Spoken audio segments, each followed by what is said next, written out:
Good evening from the top of the world. I hope you all are doing absolutely well, and if you're thinking about me, I'm doing good as well. In this video, I'll teach you guys how to remove header from Google Docs. If you guys don't already know, some of you might have been confused because it is quite a process and not many of you might know it. So I'm going to teach you right now how to remove headers in Google Docs.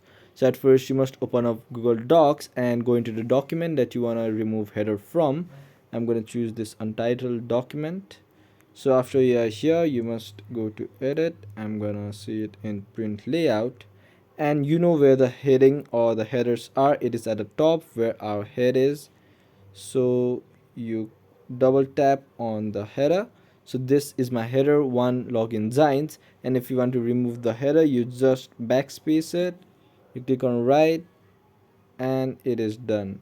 So if you want to remove other headers as well, you just go there, you just backspace it, you just make it right, and your header will be removed.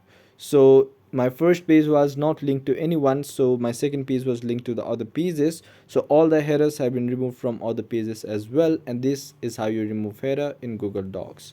So I believe I've taught you guys how to remove header in Google Docs, and if you guys learned something today or found this video helpful, please do leave a thumbs up below and comment down what you'd like to see next. Until then, have a good time.